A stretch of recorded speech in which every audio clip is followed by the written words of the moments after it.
Alrighty, welcome back everyone. We just talked about some of the fall camp intel, a number of quarterback battles out there, a number of injuries happening all around the country, so wanted to make sure you were fully updated with that. I promise you we will continue next week because it's all going to be coming out this weekend with all of the different scrimmages happening around the country. But let's get into the last segment here. Let's get into a little bit of a weekend wrap up. There are so many things that happened across Twitter and Peacock and a number of different things that I want to get into over the next little bit. But let's jump into this, and I want to start with a little bit of a debate that was happening on Twitter throughout this week. Josh Petty, we talked about earlier in this week, has committed to Georgia Tech, a big-time five-star offensive lineman, and people were confused. There's no two ways about that. I was a little bit confused, but less confused because I, followed the recruitment a little bit. But at the end of the day, it's definitely a very interesting commitment. Usually five-star offensive linemen do not find their way to Georgia Tech. Let's just leave it let's just say it as it is. But it sounds like there was a hefty NIL payment that went along with this. He sounds like he's going to get an annual payment of $800,000 from Georgia Tech, and that's that. He's going to be there for 3-4 years, maybe 1 year, who knows. But at the end of the day, that seems like what the deal is going to be. His father spoke on it and said, "My son and other athletes have the opportunity to put together a financial foundation that will allow them to transition in life and able to address the issues of affordability." That's the goal here. And this is one of those things that I see people saying, it's the death of college football. It's the death of amateurism. And yeah, the death of amateurism happened a long time ago, guys. I'm not trying to be, disrespectful in any way, but it's not been an amateur sport in a really long time. The second a media deal was signed for college football, there was going to be a world where this happened because for a very long time, there were kids working 100-hour weeks playing this sport and putting everything they can into this sport, and all they got back was a couple of books and some classes. And it's not that that's not very valuable and very important in this equation, but they deserve more. I never understood this conversation because at the end of the day, if Josh Petty is 3 years down the road and he goes the direction that we expect him to go, because if you're a five-star recruit, they expect you to be a first round NFL draft pick. That's just the way that they kind of go about business. And if that's the case, if he goes on to be an NFL draft pick, that's fantastic. That's incredible, and that's one of those things that obviously NFL money is more important than NIL money. Sometimes kids need the money now, and sometimes this sport can leave you with nothing else at the end of it. There's a world where he walks out on the field one time and he never walks back on it again. One of the things that I've gotten very frustrated in all of this is, yes, everyone understands that the real life-changing money is at the NFL level. Everyone understands that the NFL level is where you go to get millions of dollars and change your life and change the life of your kids and your grandkids. No one's arguing that. What we're arguing is some kids don't get to the NFL. Some kids get an injury that impedes their ability to get to the NFL, and at least they can make some money to make themselves a little bit better set up for success in the future. So the whole conversation makes me fairly mad, and I'll probably do a full segment on it if I'm being totally honest. But overall, as long as we give these kids the right tools to handle this money effectively, this is not a problem. The thing is not a problem. The process in which we're doing it is a problem. And for me, whenever everyone says, how can you pay an 18-year-old that much money? This is absolutely ridiculous. It's a danger to the sport. It's not. What's a danger to the sport is giving these kids all these money without the ability to make sure they're making the right decisions with it, which obviously is more of a question in college than it is in the NFL. And I'm not arguing that there is a big time risk giving a kid that's 18 years old $800,000. It doesn't mean he's not deserving of that money. It doesn't mean that he shouldn't have that money, and it doesn't mean that he shouldn't fight for that money. So I understand that NIL has taken over the sport, and I understand that there are some people making decisions purely off the monetary value. That's not what happened here, but we can argue that that's what happened here, I guess. But at the end of the day, it's one of those arguments that I've gotten very, very frustrated in because people act like the thing is the problem. The giving kids the money is the problem. It's not. The way that we have set up this system where we are 15 years behind is the problem, so these kids don't know how to utilize this money. But I'll move on. I got a number of other things to get to, so I didn't want to be too long-winded here. I'll do a full segment on that, but it's just one of those things that has really frustrated me as people have kind of just dug their heels in on NIL and have not been able to get out of that mindset. But moving on, Notre Dame has a interesting thing coming up. It sounds like we are going to have a little bit of a documentary around Notre Dame throughout this season. It sounds like it's going to be mostly the off season and kind of building up into this season. So you'll hear from guys like Riley Leonard, maybe Chris Mitchell will be in on the mix. So you'll be able to hear from some of the guys that have transferred in and how they're doing and how they're handling everything. And it's going to be really interesting to watch this unfold, because it could be one of those things that it releases, I believe it releases a couple of days before they play their first game against Texas A&M. Oh yes, August 29th. It's written right here. But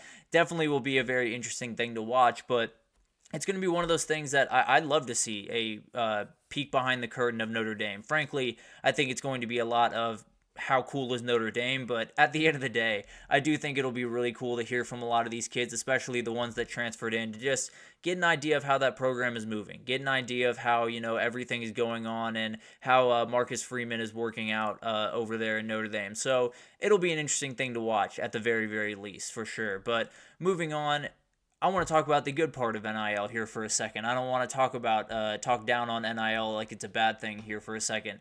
Colin Simmons is a really, really incredible freshman for Texas. He's going to play plenty of minutes this upcoming year at edge rusher. Definitely will be a big-time player for him. But he did an incredible thing this past week. He set up a foundation around his brother. It's called, it's called Clay's Color Crew. It's a very, very incredible foundation that's set up to help kids with autism. His little brother does have autism and is a very, very remarkable thing. This is something that if you've seen Colin Simmons throughout his recruitment or throughout his early time at Texas, these guys are attached at the hip. It's a really, really cool thing. These guys are best friends, and it's a very, very awesome thing to watch. So Colin Simmons and his mother, Monica McCarley, are setting up this nonprofit to serve everyone in the South Dallas area. Absolutely huge thing, and something that's really, really incredible. They're selling merchandise and things of that nature if you'd like to get involved in the cause, but this is awesome. This is what NIL was set up to do. This is what, all of this was meant to do, and it shows you just how incredible some of these kids are and how well some of these kids were raised, because this is really, really remarkable and one of those things that, he didn't have to do. He definitely could have just continued on, made his money, moved on to the next level, but this is obviously a guy that, holds this very, very dear and is doing something that hopefully, has a great, great impact on a number of kids throughout that area, and a really just remarkable story that just needs to be shined on a little bit here. Moving on, Charles Grant is another story that, a different type of story, but still a remarkable story from him. This was a FCS All-American a year ago, first team All-Colonial, a very, very talented guy out of William and Mary. He was remarkable, and frankly, that led to a lot of calls coming his way around the end of last season, whether it was NFL teams or NFL scouts and agents telling him, you can play in the NFL tomorrow, you absolutely should jump into the NFL, or big-time programs saying, hey, come on over here, play offensive tackle for us, be, part of a national title program. He said no to all of them. He just was like, I love William and Mary. I committed to the school. I want to be here, and I'm going to finish my story here. And frankly, if I'm being told by NFL scouts that I'm getting drafted at the end of the day anyway, I ain't got no problem. So I probably stick out as well. So it's definitely one of those things that you love to hear these stories. And with all the changes and everyone, bemoaning all of the changes with the transfer portal, knowing that there are still people out there that are as loyal as can be. And frankly, I think it's spreading a little bit more over the next couple of years, which is something to watch. But that's one of my theories, that this is going to become a little bit more commonplace than it is right now. So definitely something to watch. But huge shout outs to him. Obviously, hope he has a fantastic season and heads on to the NFL and has a incredible career, because this is one of those guys that is going to knock it out of the park in those interviews, and you're going to want on your team just from a loyalty perspective alone. But moving on, the Group of 5 commissioners are meeting at some point next week to discuss what they're calling a college football NIT. So something we've talked about on here quite a bit is a Group of 5 playoff. This would essentially be that. And frankly, I think it might open a couple of more doors for some FCS teams to make that bump up, but that's a conversation for another day. I think that would be really, really cool to watch. And it sounds like there are a number of people behind this. It sounds like pretty much everyone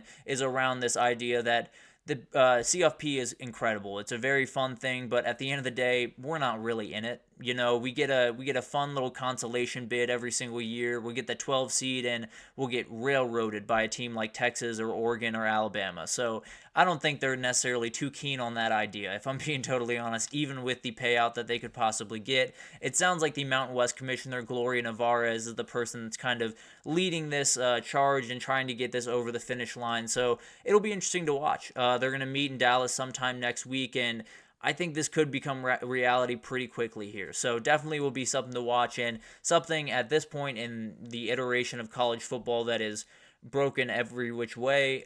I tend to be in favor of this. I think if they can't really compete for a national title, let them compete for their own. So at the end of the day, it'll be a very interesting thing to watch, and a number of different things will be interesting to watch over this weekend with recruiting and scrimmages. There are a million things happening, but we'll update you all on that on Monday. So that'll do it for this edition of the GSMC College Football Podcast, brought to you by the GSMC Sports Network. Your support means a lot to us, so please remember to subscribe to the show, leave a positive review. It does make a huge difference. Also, follow us on Facebook, Twitter, TikTok, Instagram, all of the social pages for all of the content and updates you could possibly need. We have really incredible people doing awesome work across every single sport you could want. So if you want a really passionate wrestling podcast, go on over and watch my man Eric. Or you want a lot from the football world, Kenneth has got you covered. If you want sports in general, TJ and Jeremy got you covered. So no worries about that. We have incredible people doing really awesome work across every single sport. So no worries there. But